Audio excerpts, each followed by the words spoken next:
Asia Africa जैसे देश हर साल लाखों करोड़ों की एड लेते हैं। ये एड इसलिए ली जाती है ताकि वो अपने यहाँ स्कूल बना सके, रोड्स बना सके, कॉन्ट्रैक्ट दे सके और तो और अपने देश का ओवरऑल पूरा डेवलपमेंट कर सके। लेकिन समझ में नहीं आता है इतना रुपया लेने के बावजूद भी अभी भी दुनिया में कई ऐसे देश हैं जो गरीबी में जूझ रहे हैं। अफ्रीका में ही ऐसी कई कंट्रीज हैं जो एड लेने के बावजूद भी अभी भी गरीब हैं। तो समझ नहीं आता कि ये जो इतना रुपया आता है ये जाता कहाँ है। देखिए, जो ये फॉरेन कंट्रीज को हेल्प दी जाती है एड के फॉर्म में, ये बिल्कुल एक खाने की तरह होती है जो फ्री में दिया जाता है। जो फ्री का खाना होता है वो तुरंत भूख तो शांत कर देता है, लेकिन लॉन्ग टर्म में हमें खेती करना नहीं सिखाता है। वैसे ही ये एड होती है। अफ्रीका ने ही 1960 से लेकर अभी तक 1 ट्रिलियन से ज्यादा का एड लेके रखा हुआ है और वहाँ की हालत देखो तो वहाँ पे अभी भी गरीबी है, वो लोग गरीबी से बाहर नहीं निकले। दूसरा कारण है करप्शन। करप्शन की वजह से पैसा कभी ग्राउंड तक पहुंचता ही नहीं। जैसे कि युगांडा में एजुकेशन के नाम पे $13 मिलियन का लोन लिया गया, लेकिन वो पैसा कभी टीचर्स तक पहुंचा ही नहीं। वो पैसा डायरेक्ट मिनिस्टर्स के अकाउंट में चला जाता था। और तो और ये कहानी सिर्फ युगांडा की ही नहीं है, ये कहानी मैक्सिमम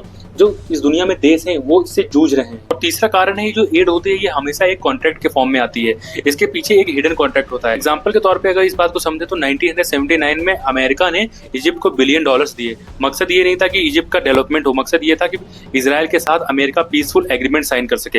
जैसे कि चाइना अफ्रीका के कई देशों को एड कर रहा है और धीरे धीरे वहां अपना इन्फ्लुएंस बढ़ा रहा है और वहां पे जो रेयर मिनरल्स हैं, मटेरियल्स हैं, उनको इन्फ्लुएंस कर रहा है और उनको अपने अंडर कर रहा है। और तो और जो ये मदद मिलती है, ऐसा नहीं है इससे कुछ बनता नहीं है। इससे स्कूल्स बन जाते हैं, एक हॉस्पिटल बन जाता है या थोड़ा बहुत रोड्स बन जाती हैं, लेकिन जब बात आती है उनकी मेंटेनेंस की तो फिर ये पैसा बचता ही नहीं है। तो इसीलिए जो प्रोजेक्ट पहले से बना होता है वो कोलैप्स हो जाता है। जैसे कि यूथोपिया में जब फूड फेमाइन आया तो वहां पे फूड एड दी गई वहां के लोगों को, लेकिन बाद में पता लगा कि वहां के लोग तो बच गए लेकिन वहां पे एग्रीकल्चर सिस्टम कभी डेवलप्ड ही नहीं हुआ। इसका रिजल्ट ये निकला कि वहां आज भी फेमाइन रिपीट होती रहती है। और सबसे बड़ा कारण है ये जो फ्री की चीजें आती हैं बाहर से, ये वहां के लोकल लोगों का धंधा खा जाती है। जैसे कि केन्या में जब फ्री मॉस्किटोज नेट बनवाए गए तो वहां के जो लोकल एंटरप्रेन्योर्स थे उनकी शॉप्स बंद हो गए।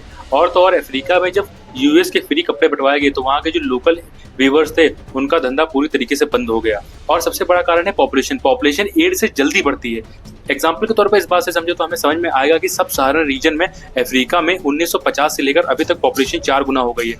जिस एड से फ्री स्कूल्स और हॉस्पिटल्स बने हुए थे वहां पे जो बच्चों की संख्या है वो पहले से बहुत बढ़ चुकी है, जिसकी वजह से रिजल्ट ये निकला है कि अभी भी स्कूल्स वहां पे कम पड़ रहे हैं क्योंकि बच्चों की पॉपुलेशन लगातार बढ़ ही रही है। जो ये फॉरेन एड होती है ये बिल्कुल एक पेन किलर की तरह होती है। जैसे पेन किलर आपको तुरंत क्योर तो दे देगा, तुरंत आपकी बीमारी है थोड़ी देर के लिए खत्म तो कर सकता है, लेकिन परमानेंट सोल्यूशन नहीं देता है। जो असली बीमारी है जैसे कि करप्शन, ट्रांसपेरेंसी की कमी और सेल्फ रिलायंस की कमी, वो इससे सॉल्व नहीं होती है।